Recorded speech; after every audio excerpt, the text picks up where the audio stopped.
Okay, fine. నేనేమంటానంటే దాంతోపాటు already ప్రభుత్వం చేతిలో ఉన్న పని అయినా ప్రభుత్వం ఇచ్చే జీవోలు తెలుగులో రావట్లేదు. రావాలి, అది దాని మీద తెలుగులో ఇది ఎప్పటి నుంచో చాలా మంది పెద్దలు, వెంకయ్యనాయుడు గారు లాంటి వాళ్ళు ఎప్పటి నుంచో మాట్లాడుతున్నారు. ప్రభుత్వం జీవోలు, కోర్టు తీర్పులు ఇలాంటివి కూడా తెలుగులో ఇవ్వండి. ఇప్పుడు మనం తెలుగు రాష్ట్రాల్లో ఉన్నాం, తెలుగులో ఇవ్వండి. ఎన్వి రమణ గారు మరి ప్రభుత్వమే చేయకుండా పిల్లలను లేకపోతే తల్లిదండ్రులను చేయమంటే ఏమంటే ఎన్వి రమణ గారు, తర్వాత బుద్ధప్రసాద్ గారు గతంలో దీని మీద రావాలని చెప్పారు. ఆ మేరకు కొద్దిమంది జడ్జీలు మాతృభాషలో చేస్తున్నారు. కొన్ని టెర్మినాలజీ ప్రాబ్లం అయ్యి ఇంగ్లీష్లో ఇచ్చుకుంటూ వస్తూ ఉన్నారు. అది కూడా జరగాలి. సంతోషకరమైన విషయం ఏంటంటే ప్రస్తుతం మన అసెంబ్లీ స్పీకర్ అయిన అయ్యన్న పాత్రుడు గారు చాలా వరకు ప్రయత్నం చేస్తున్నారు. ఆయన ఇంగ్లీష్ రాకుండా తెలుగులోనే మాట్లాడే ప్రయత్నం, తెలుగులోనే బిల్స్ ప్రవేశపెట్టే ప్రయత్నాలు, ఇవన్నీ అంతవరకు సంతోషం. నేను పార్లమెంట్ చట్టసభల్లో వరకు వచ్చింది అనుకుందాం. నేను పార్లమెంట్లో పోయినా నేను మాతృభాషలో మాట్లాడి తర్వాత వేరే భాషలో మాడతా. ఆ మధ్య కాలంలో హరికృష్ణ మాట్లాడుతుంటే ఆయన నేను అభ్యంతరం చెప్తూ వచ్చారు కదా. ట్రాన్స్లేటర్స్ ఉంటారు అక్కడ, ట్రాన్స్లేటర్స్ ఉంటారు. ఆయన పెట్టుకోమంటాం, చైర్మన్ గా కూర్చున్న ఆయన తెలుగులో మాట్లాడిన తర్వాతనే వేరే భాషలో కూడా మాట్లాడతాం. అవసరమైతే ఇంకో భాష నేర్చుకొని కూడా మాట్లాడతాం. ఫైన్. నేనేమంటున్నానంటే ఇప్పుడు ఇలాంటి విషయాలు జీవోలో లేకపోతే కోర్టు తీర్పులో ఇలాంటి విషయాలు మొదట తెలుగులో వస్తే ప్రభుత్వం దీనికి కట్టుబడి ఉంది అని అనుకుంటారు. అవే కాదు, బయట షాపుల్లో కూడా పేర్లు ఖచ్చితంగా తెలుగులోనే ఇవ్వాలి, సందేహం లేదు. అదేవిధంగా మన పాఠశాలల్లో పద్య సౌందర్యం కూడా మనం డెవలప్ చేయాలి. పద్యం అనేదాన్ని మనం అభివృద్ధి చేయాలి.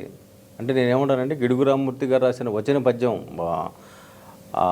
వచన కవిత్వం ఎంత ముఖ్యమో సౌందర్యంలో మనకి పద్యంలో వచ్చే సౌందర్యం గొప్పగా ఉంటుంది. అది కూడా నేర్పించాలి మన పిల్లలకి.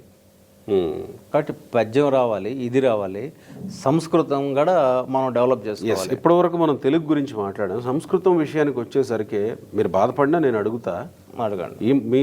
మొదట మీకు ఈ పదవి అనౌన్స్ చేసిన నెక్స్ట్ మినిట్లో మీ మీద వచ్చిన ఆరోపణ, మీ మీద వచ్చిన విమర్శ, తెలుగు వచ్చేమో కానీ సంస్కృతం రాని వ్యక్తికి సంస్కృత అకాడమీ చైర్మన్ పదవి ఏంటి అని. ఇప్పుడు పైన 1000 ర్యాకెట్లు ఎగరేసాము. ర్యాకెట్ సైన్స్ వచ్చిన వాళ్ళే ప్రధానమంత్రులు అయ్యారా? చెప్పండి. ఐఏఎస్ చదివిన వాళ్ళే సీఎంలు అయ్యారా? అడ్మినిస్ట్రేషన్ ఇది. అడ్మినిస్ట్రేషన్ నాకు రాదని కూడా వాళ్ళకి తెలియదు కదా, విమర్శ చేసిన వాళ్ళు కూడా తెలియదు కదా. అడ్మినిస్ట్రేషన్లో వాళ్ళకంటే ఎక్కువగా నేను ఆలోచిస్తా. నిన్నగా నేను బాలసుబ్రహ్మణ్యం గారితో మాట్లాడా ఇక్కడ విభజన చట్టం సంబంధించి. హైదరాబాద్లో మీరు మంచి ప్రశ్న వేశారు. హైదరాబాద్లో సాంస్క్రిట్ అకాడమీ ఉంది. అవును, అది 9th 10th షెడ్యూల్లో ఉంది కాబట్టి ఆ సాంస్క్రిట్ అకాడమీ ఇప్పటిదాకా మాకు అక్కడి నుంచి స్టాఫ్ని మాకు బదలాయించలేదు. ఇక్కడ అకాడమీకి సంబంధించి వన్ ఆఫ్ ది గెస్ట్గా పిలిచారు. రేపు 9వ తారీఖు అటెండ్ అవుతున్నా. సంస్కృతం సాంస్క్రిట్ అకాడమీ హైదరాబాద్లో ఉస్మానియా క్యాంపస్లో ఉందని. నేనేమంటానంటే గత ప్రభుత్వంలో అకాడమీ సాంస్క్రిట్ పెట్టారు కానీ లక్ష్మీపార్వతి గారు ఏమైనా చేసినారా అక్కడ?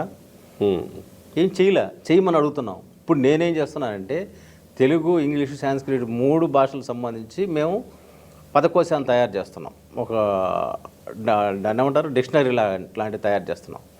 తయారు చేసి ఆ భాషల్లో ఉండే సౌందర్యాన్ని కూడా తెలియజేస్తాం. ఇప్పుడు భోజనం అనే పదం ఉందనుకోండి, అది ఏంది చెప్పండి? తెలుగు, సాంస్క్రిట్? భోజనం తెలుగే అని మీరు అనుకుంటున్నారు. తెలుసు. ఇప్పుడు ఆ విమర్శ చేసిన వాళ్ళు కూడా నేను చెప్తున్నాను. అనేక భాషల సమాహారంలో తెలుగు మిగిలిపోయింది. భోజనం సాంస్క్రిట్ పదమే, అన్నం సాంస్క్రిట్ పదమే, అనేక పదాలు తెలుగులో వచ్చేసాయి. కాబట్టి నేనేమంటే మనకి ఆ సాంస్క్రిట్లో ఉండే సౌందర్యం తెలియడం కోసం సాంస్క్రిట్కి సంబంధించి మీకు ఇందాక చెప్పాను కదా, ఆ పుస్తకాలు కూడా మేము ప్రింట్ చేస్తున్నాం రేపు రాబోయే రోజుల్లో. అంటే గత ప్రభుత్వం అకాడమీ అని పేరు పెట్టుకుంది కానీ చేయలే.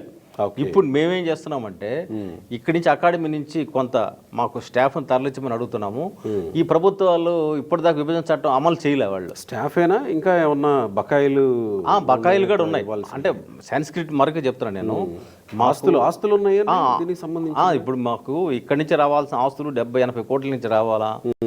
ఇక్కడ అకాడమీ కట్టారు, ఆ బిల్డింగ్ తరలించలేకపోయింది. దాని తాలూకు అమౌంట్ ప్రయత్నం జరగలేదు. ఎక్కడ జరిగింది?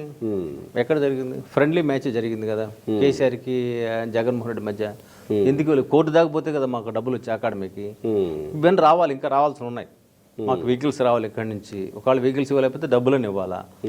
ఇప్పుడు నేనేమంటా అంటే సాంస్క్రిట్ గురించి చెప్పారు కాబట్టి సాంస్క్రిట్ అభివృద్ధి అనేది మా అకాడమీకి వన్ ఆఫ్ ద పార్ట్గా ఉంది కాబట్టి సాంస్క్రిట్ సంబంధించిన పుస్తకాలన్నీ ప్రింట్ చేయాలి మేము ప్లాన్ చేస్తున్నాం.